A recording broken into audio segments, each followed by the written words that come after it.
নমস্কার, সুপ্রভাত। বসুধার কথায় আপনাদের স্বাগত। কেমন আছেন সকলে? নতুন বছর শুরু হচ্ছে। নতুন বছরের আন্তরিক শুভেচ্ছা জানিয়ে আবার বসুধার কথায় ফেরত এলাম। আজকের দিনটি শুধু একটি নতুন দিন নয়, তার একটি বিশেষ সিগনিফিকেন্সও রয়েছে।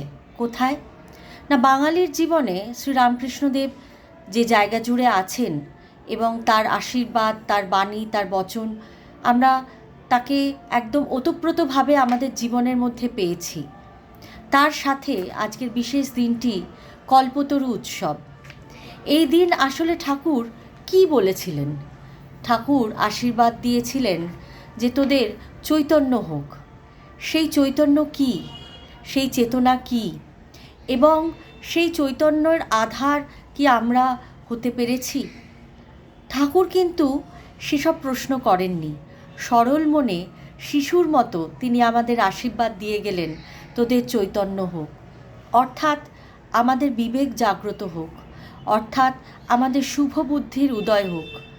কল্পতরু মানে কেবলমাত্র এই নয় যে ঠাকুরের কাছে যা চাইলাম তাই আজ পাওয়া যাবে, না, বরঞ্চ ঠাকুর এই সমস্ত জাগতিক চাওয়া পাওয়ার চেয়েও একটি বিরাট বড় আশীর্বাদ আমাদের দিয়ে গেলেন, যে আমাদের যেন চেতনা হয়।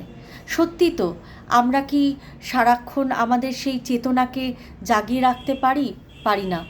আমরা নানান রকম জগতের এই লীলা খেলায়, ভোগ বাসনায়, সমস্ত ভালো মন্দ সব কিছু নিয়ে এত ভুলে যাই যে আমার ভেতরের যে চেতনা আছে সেই চেতনার কথা কিন্তু আমরা মনে করতে পারি না।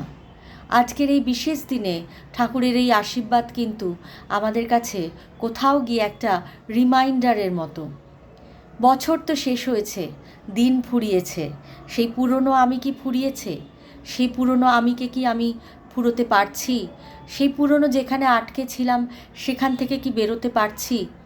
এই সব প্রশ্ন নিয়েই কিন্তু নতুন বছরকে শুরু করা যাক, এবং একটা পজিটিভ নোটে, একটা সদর্থক ভঙ্গিতে জীবনকে দেখে, পুরনো ভুলের পুনরাবৃত্তি না করে আমরা যদি জীবনকে একটা সদর্থক পথে নিয়ে যেতে পারি এবং আমাদের চেতনাকে আমরা জাগরূক করতে পারি, তবেই ঠাকুরের সেই বাণীকে আমরা সফল রূপ দিতে পারব। নতুন বছর সকলের ভালো কাটুক, সবাই ভালো থাকবেন, সবাইকে ভালো রাখবেন, নিজের প্রতি অনেস্ট থাকবেন, আর সবাইকে একটু হলেও ভালোবাসবেন। এইটুকু বলবার ছিল। আমি আবার পরবার কোনো বিষয় নিয়ে আপনাদের সামনে উপস্থিত হব। ভালো থাকবেন, সবাইকে ভালো রাখবেন।